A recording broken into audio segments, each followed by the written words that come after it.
The reservation wasn't in my name. When we arrived at the opulent, marble-floored lobby of the Elysian, a place so exclusive you couldn't get a table for months, the hostess didn't look at me. Her eyes scanned the room and landed on a figure rising gracefully from a velvet chair. It was Sarah, my executive assistant, Mary's best friend.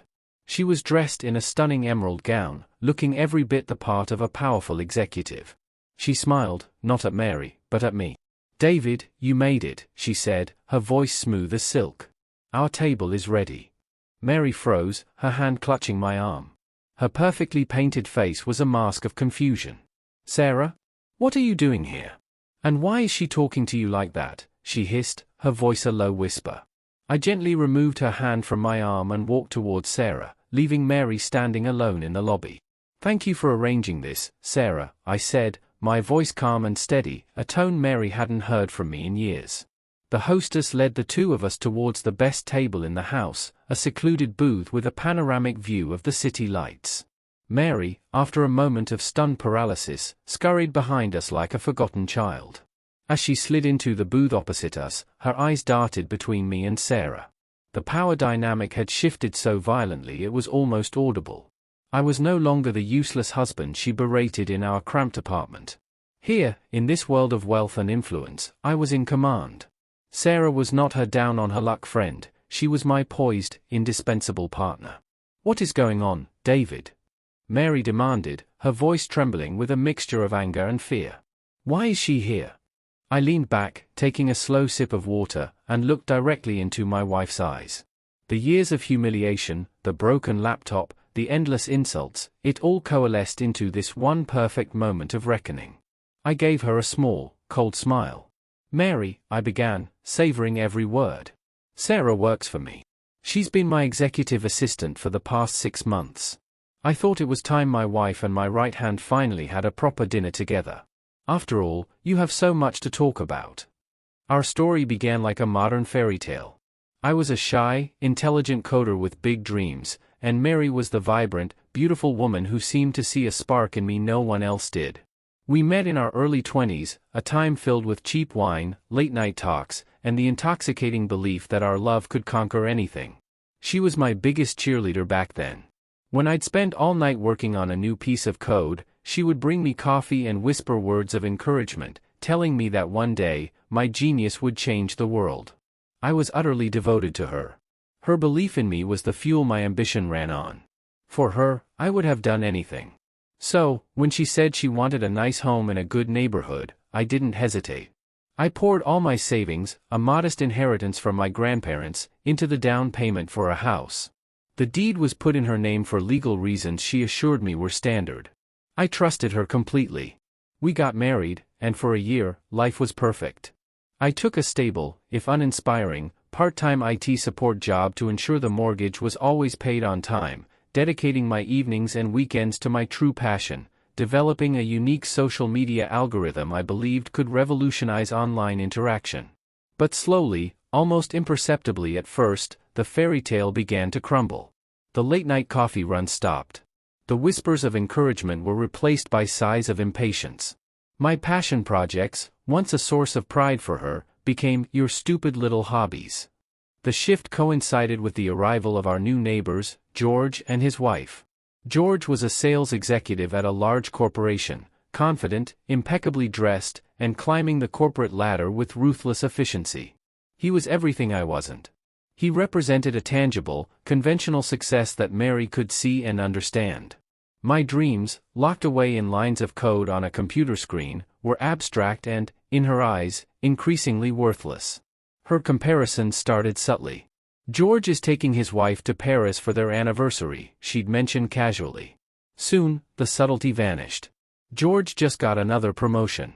His bonus alone is more than you make in a year. What do I have to show for being with you, David? A husband who plays on his computer all day." Her words became a daily barrage of negativity, chipping away at my self-worth. I was no longer the genius she believed in, I was a failure, a burden, a useless man. She weaponized my love for her, knowing I would do anything to make her happy. I started taking on extra freelance IT gigs, working until my eyes burned, just to afford the designer handbags she wanted or the expensive dinners she felt she deserved. Yet, it was never enough. The more I gave, the more she despised me for not giving more. Our home, the one I had paid for, no longer felt like my own. It was her stage, and I was the disappointing act she was forced to present to the world. Her best friend, Sarah, was a frequent visitor. Sarah was different. Where Mary was loud and demanding, Sarah was quiet and observant. She was smart, with a degree in marketing, but was stuck in a low-paying job with a boss who took all the credit for her work. Mary treated Sarah with a kind of condescending pity, often flaunting her perfect life while simultaneously complaining about my inadequacies. "You think your job is bad? Try being married to a man-child," Mary would say to Sarah right in front of me. "At least you get to go home to some peace and quiet. I'm stuck with him." During these moments, I would often catch Sarah's eye. I saw a flicker of something in her gaze, not pity for me, but a shared understanding. She knew what it was like to be undervalued, to have your potential ignored. She never joined in Mary's mockery. Instead, she would quietly change the subject or offer me a small, sympathetic smile when Mary wasn't looking. It was a tiny gesture, but in my world of constant criticism, it felt like a lifeline.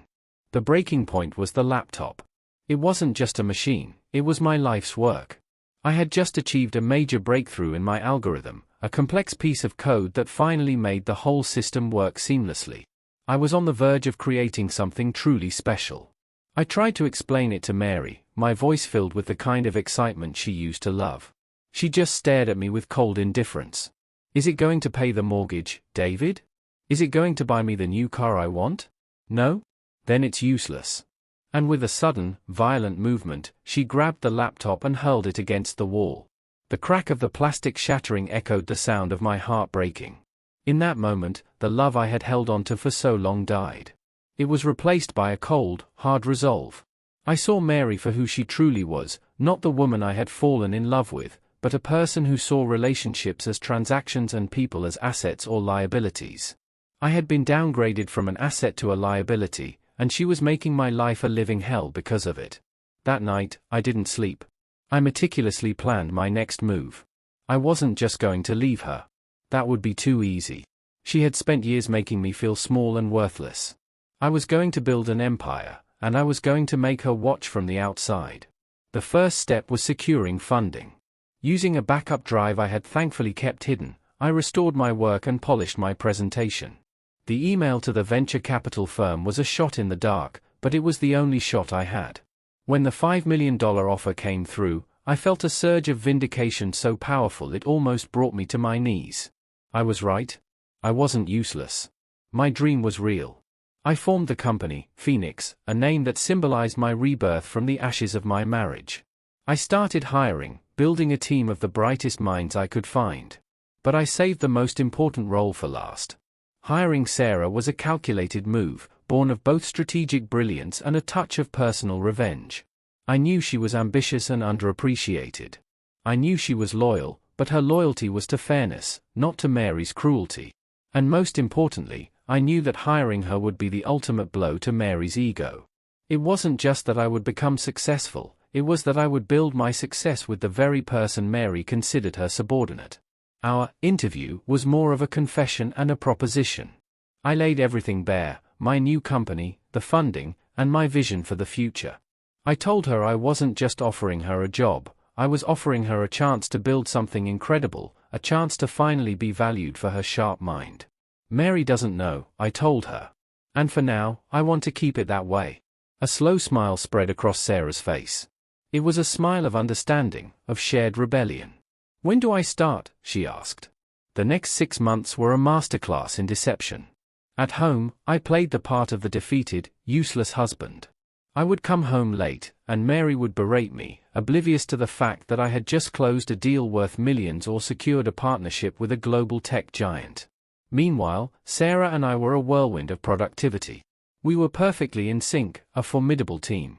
She was my confidant, my strategist, and the first person in years who looked at me with genuine respect.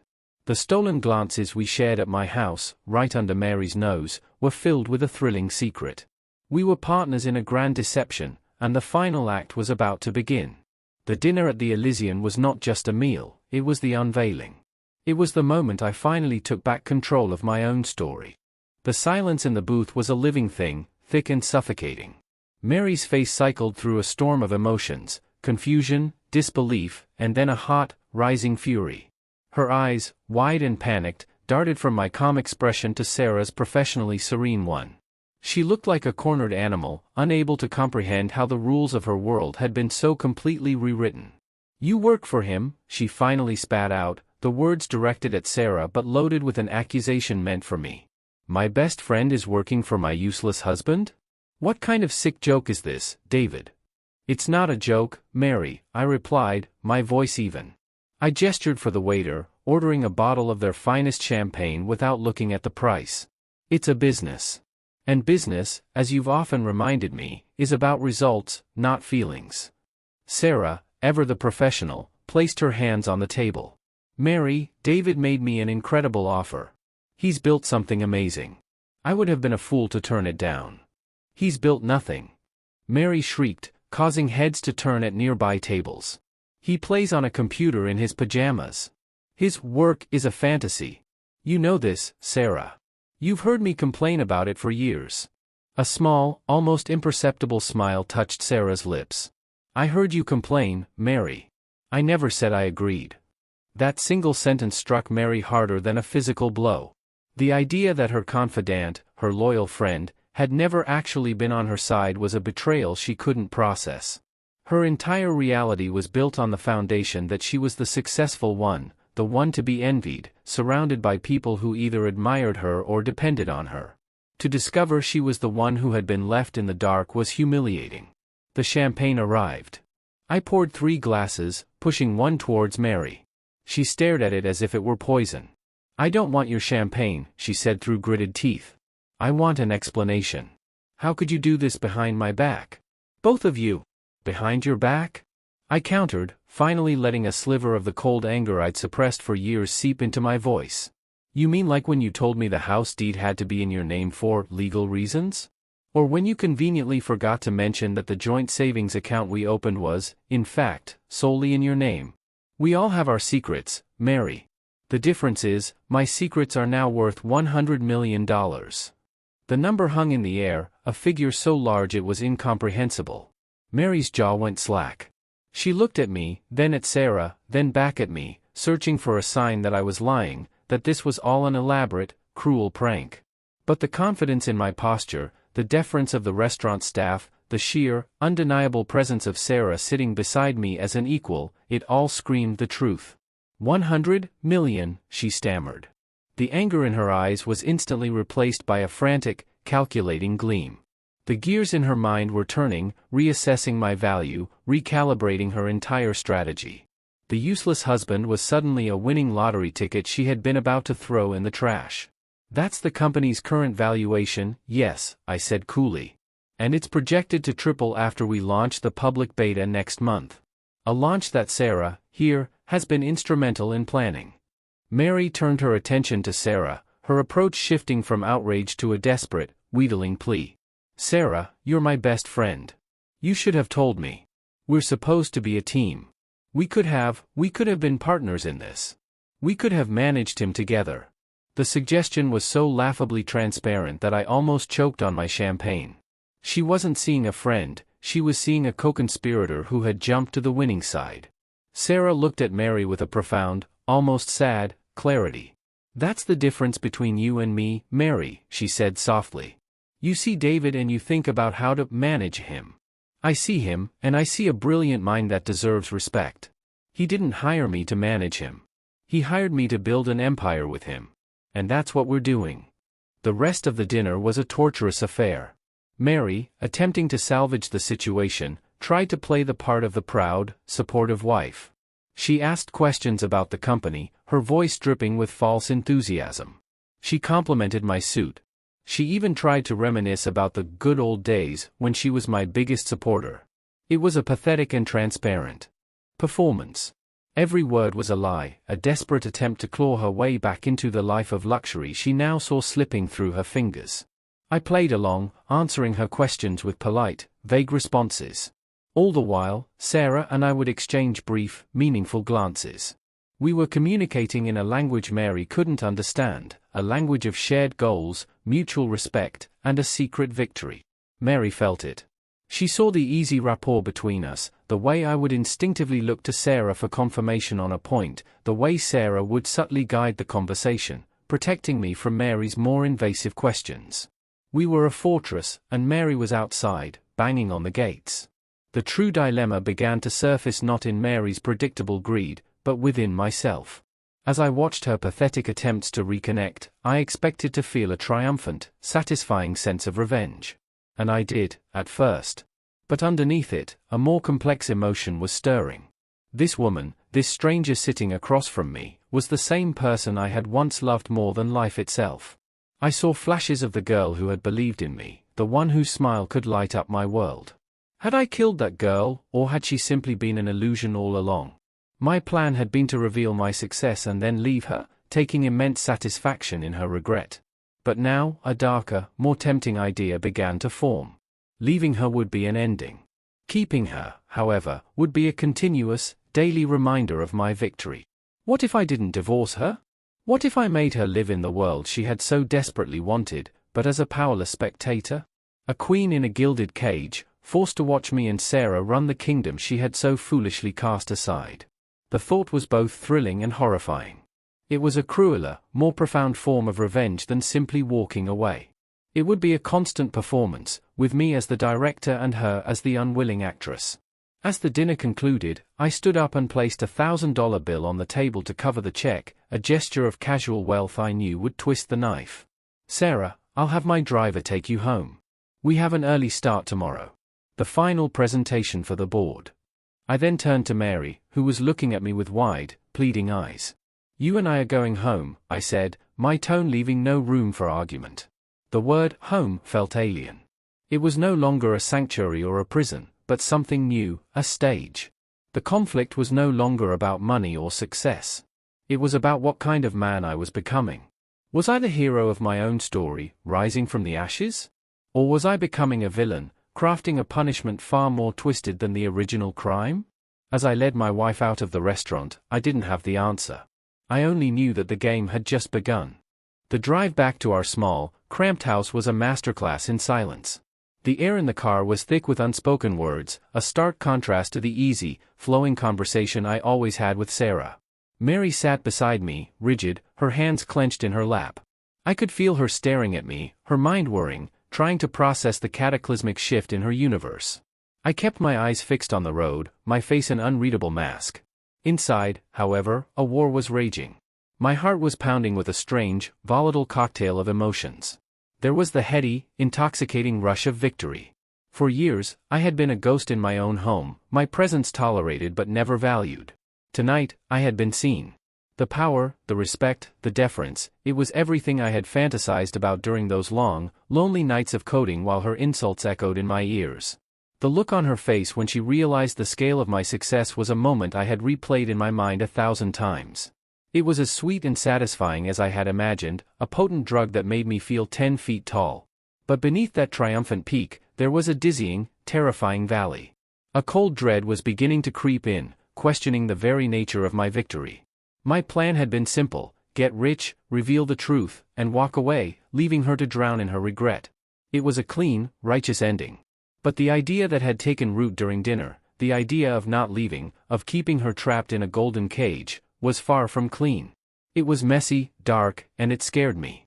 It felt less like justice and more like a descent into the very cruelty I had despised in her. Was this who I was now? A man who orchestrates psychological torment? The thought was a chilling one. I had always seen myself as the good guy, the victim who would eventually triumph through hard work and integrity. But this new path felt different. It felt like becoming a mirror image of my oppressor, using power and control not to build, but to punish. The suspense wasn't about whether my company would succeed anymore, that was already a certainty. The suspense was about whether I would lose myself in the process of winning. When we walked into the house, the familiar shabbiness of the place seemed almost comical.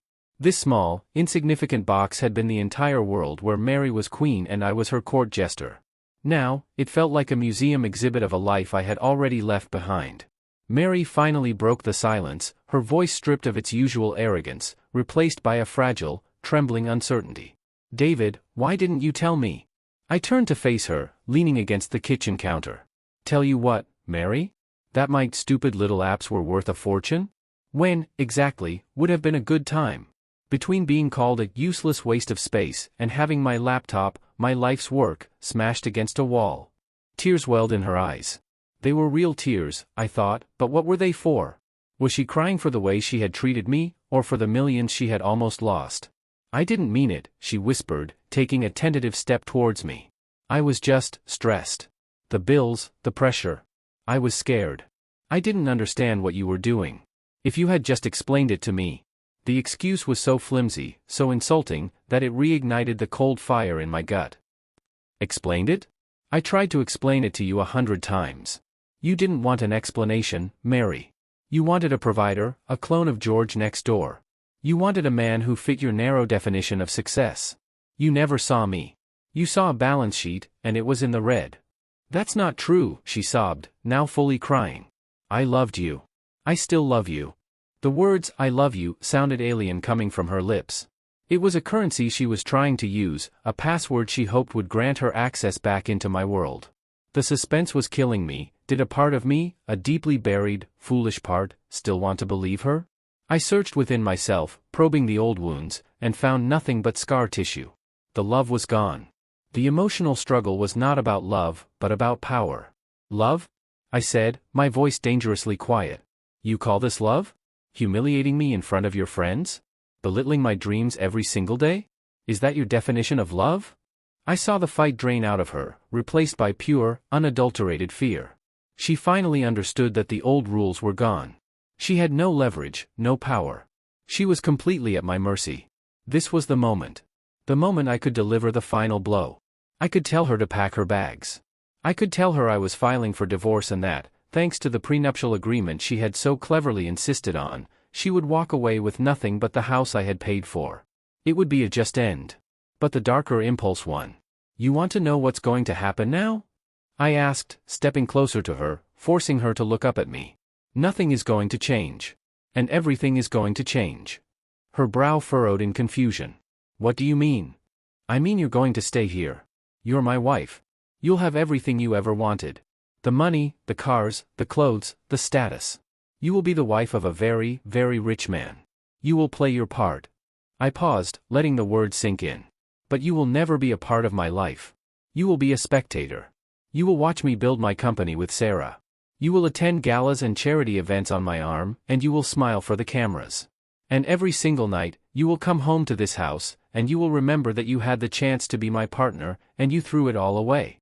You will live inside the dream you always wanted, but it will be my dream, not yours. You will have everything, and you will have nothing." The horror that dawned on her face was more profound than any anger or sadness. It was the terror of a life sentence. She had been stripped of her agency, her role reduced to that of a living trophy, a symbol of my success and her failure. I walked away from her then, heading to my small office room, the one she had always called my playpen. I closed the door, my hands shaking. The suspense of her reaction was gone, replaced by the terrifying certainty of my own actions. I had done it. I had chosen the path of slow, meticulous revenge. The emotional high of the confrontation was already fading, leaving behind a hollow, unsettling feeling. I had won. I had absolute power over her. But as I sat there in the dark, the silence of the house pressing in on me, I felt a profound sense of isolation. In my quest to punish her for making me feel alone, I had built a new, colder, more magnificent prison for myself. The struggle was no longer against her, it was against the man I was becoming. And I was terrified I was losing. Life settled into a bizarre and twisted routine. On the surface, we were the picture of success. I moved my company, Phoenix, into a gleaming skyscraper. We moved out of the small house and into a sprawling penthouse apartment with breathtaking views of the city. Mary played her part as the dutiful, adoring wife flawlessly. She wore the designer clothes I bought her, hosted lavish parties, and smiled beautifully for the society pages. To the outside world, we were a power couple, a testament to love and ambition. But behind the closed doors of our silent, opulent home, we were two strangers locked in a cold war. She was a ghost in my life, and I was her ever-present tormentor. My relationship with Sarah, however, blossomed. In the sterile, high-stakes world of tech, she was my anchor. Our days were a whirlwind of board meetings, product launches, and strategic planning. Our nights were often spent working late, fueled by takeout and a shared, exhilarating passion for what we were building. She was my partner in every sense of the word. She understood my moods, finished my sentences, and challenged my ideas in a way that only made them stronger. The professional line between us began to blur, not into a messy romance, but into a profound, deep-seated bond that felt more real than my own marriage. She was the one I celebrated victories with, the one I confided my fears to. Mary got the credit, Sarah got the truth. The suspense of this arrangement was a constant, low-level hum in my life. I would watch Mary at a charity gala, laughing with a senator's wife, and feel a grim satisfaction. Then I would catch Sarah's eye across the room, and a wave of guilt would wash over me. I was using Sarah, too. She was a willing participant, yes, but she was also a key piece in my elaborate revenge fantasy. I was so focused on punishing Mary that I hadn't considered the emotional toll it was taking on everyone involved, including myself. I was living a lie, a triumphant, glittering lie, but a lie nonetheless. The major turning point, the second twist that shattered my carefully constructed world, came not from Mary, but from George. George, the man Mary had once held up as the pinnacle of success, had fallen on hard times. His company had downsized, and he was one of the casualties. He was unemployed, struggling, and his own marriage was falling apart. One afternoon, he called me, his voice humbled and desperate. He asked if we could meet, saying he needed advice. Pity, and perhaps a touch of hubris, made me agree. We met at a quiet bar, a world away from the five-star establishments I now frequented. He looked older, defeated. The confident swagger was gone, replaced by a weary slump in his shoulders. He confessed his situation, his shame palpable. He then looked at me, a man he had once pitied, and asked, "How did you do it, David? How did you build all this? Mary, she always made it sound like you were, well, you know." I gave him the sanitized version of my story, speaking of hard work and a lucky break. But then, driven by an impulse I didn't understand, I told him about Mary's role in it. I told him about the years of insults, the lack of belief, the constant humiliation. I didn't tell him about my revenge, only about the pain that had fueled my ambition. George listened intently, his expression growing more and more troubled. When I finished, he was silent for a long time. "David," he finally said, his voice heavy.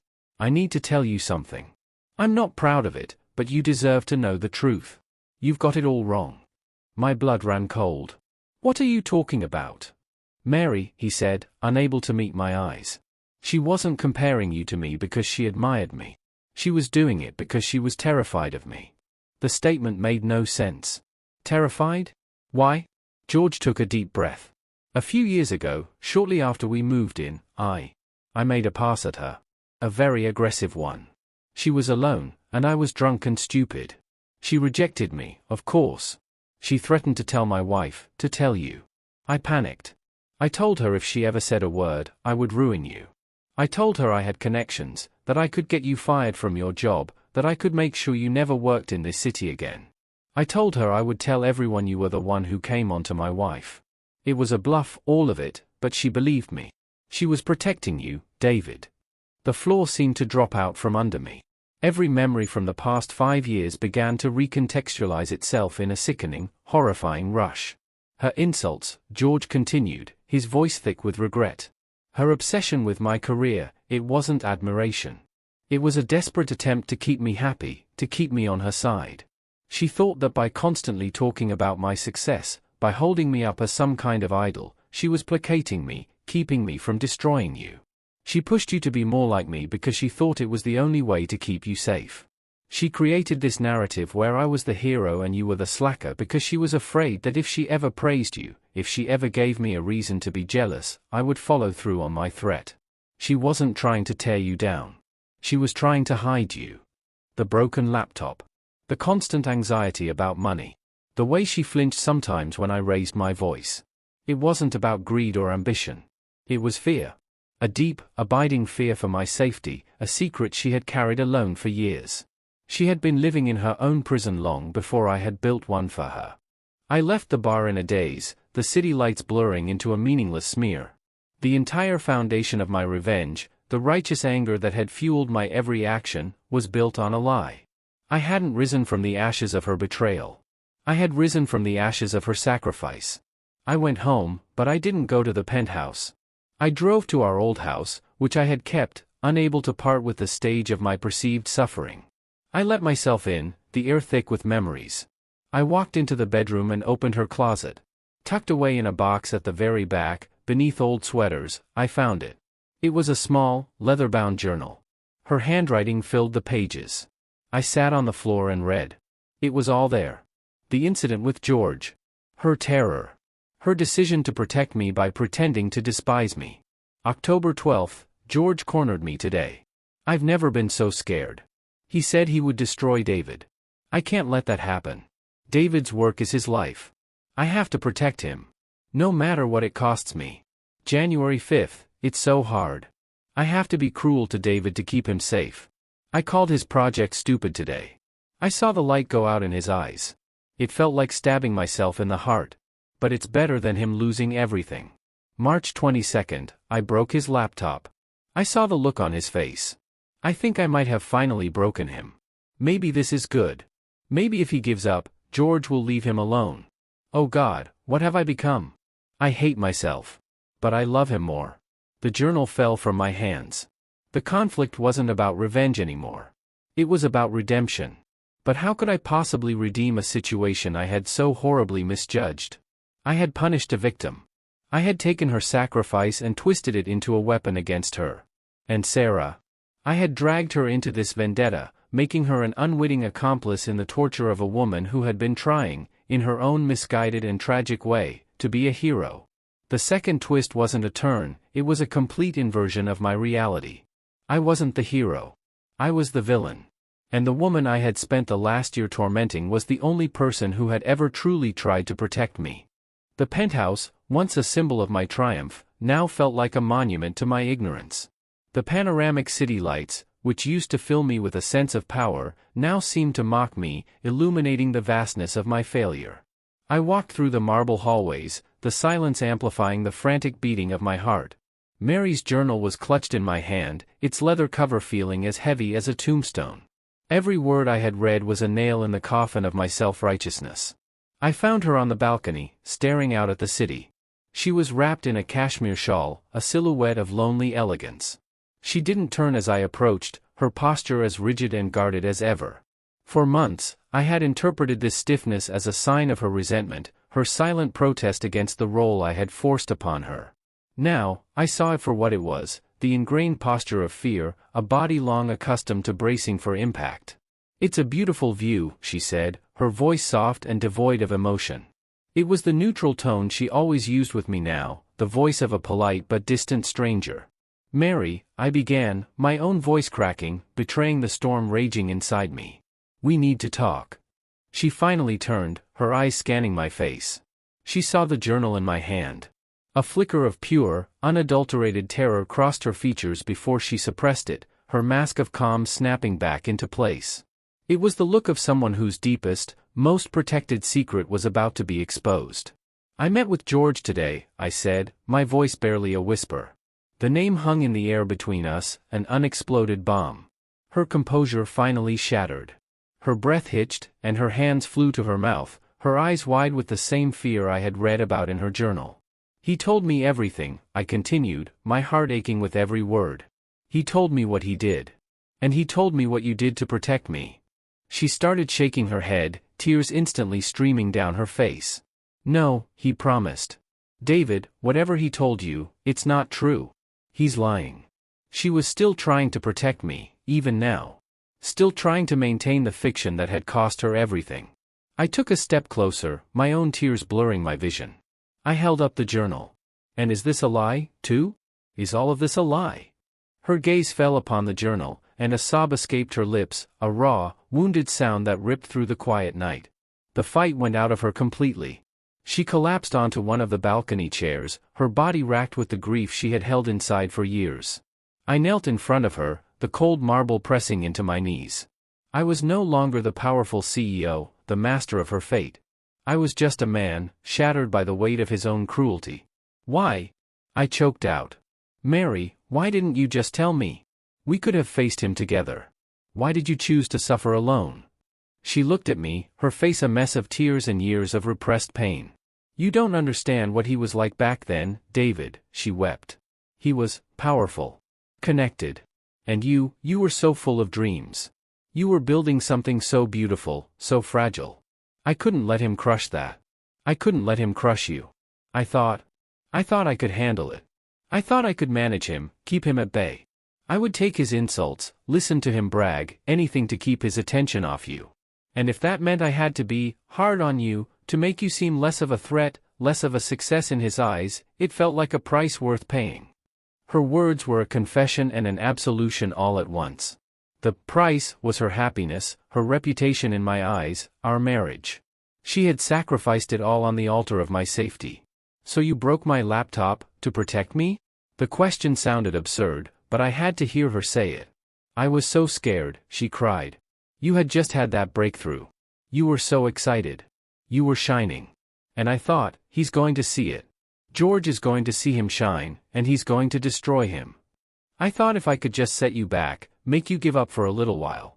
I was trying to save you from him, and I ended up becoming him. I became the monster that crushed your dreams. I am so sorry, David. The sincerity in her voice was absolute. It was the purest, most painful truth I had ever heard. The climax of my grand revenge was not her begging for my forgiveness, but me realizing I was the one who needed to beg for hers. No, I said, my voice thick with shame. No, I am the one who is sorry. Mary, what I've done, this past year. I thought I was punishing a traitor. But I was torturing a hero. I built you a prison when all you ever did was try to build me a shield. I reached out and took her hands. They were ice cold. All the money, the parties, the clothes. I did it all to hurt you. I wanted you to live in a world of wealth and feel nothing but emptiness. I wanted you to regret ever calling me useless. A bitter, heartbreaking laugh escaped her lips. Oh, David. I never thought you were useless.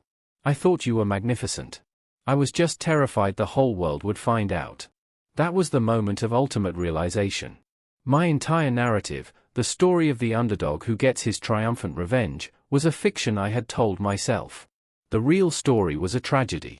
A story of a woman who loved her husband so much she was willing to become a villain in his eyes to protect him, and a husband who was so blinded by his own hurt that he couldn't see her sacrifice. Just then, the glass door to the balcony slid open. It was Sarah. She was holding a tablet, her face etched with concern. David? Is everything all right? I was calling your phone. I have the final numbers for the launch presentation. Her voice trailed off as she took in the scene. Me kneeling on the floor, holding a weeping Mary's hands. The journal lying open between us. Sarah was smart. It didn't take her long to piece together that she had walked into the final act of a play she didn't know she was in. Her eyes met mine, and in them, I saw a dawning horror. She wasn't just seeing a marital dispute. She was seeing the truth of the past year. She saw her own role in my revenge. She had been my confidant, my partner. She had shared in my secret satisfaction, believing, as I did, that we were on the side of justice. Now, she saw that she had been an instrument of my cruelty, a tool used to torment an innocent woman.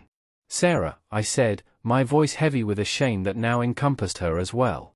Mary looked up at Sarah, and for the first time, there was no jealousy or resentment in her eyes, only a shared, tragic understanding. Two women, both of whom had been manipulated by my narrative. I think, Sarah said, her voice barely a whisper, her face pale, that I should go. She backed away slowly, her professionalism dissolving into shock. The tablet slipped from her fingers and clattered onto the marble floor. She didn't stop to pick it up. She just turned and walked away, the sound of her footsteps echoing down the long, empty hallway, leaving me alone in the wreckage of my own making. The confrontation wasn't a shouting match or a dramatic explosion. It was a quiet, devastating implosion of my reality. I was left kneeling before my wife, the woman I had systematically tortured, with the full weight of my monstrous actions crashing down upon me. The biggest realization was not just that I was wrong. It was that in my quest for what I thought was justice, I had become a villain far worse than the one I had invented in my head. I had not only broken my wife's heart, but I had also betrayed the trust of the one other person who truly believed in me. I had won the world, but in the climax of my victory, I had lost everything that mattered, most of all, myself.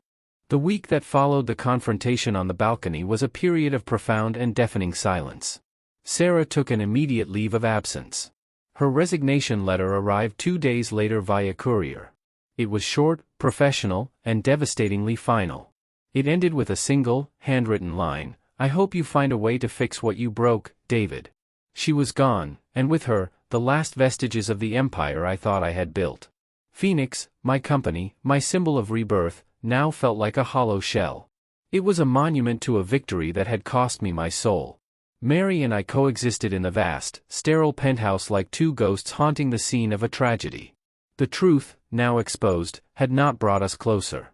It had simply replaced the old, false narrative with a new, unbearable one. I had been the villain of a story I didn't even know I was in. There were no more performances, no more cruel games. There was only the quiet, crushing weight of what I had done. The pain I had inflicted on her, born from a misunderstanding so profound it was almost absurd, was a chasm between us that no apology could bridge. I tried. I begged for her forgiveness. I sat with her for hours, listening as she haltingly spoke of the fear she had lived with, the self-loathing she had endured while playing the part of my tormentor.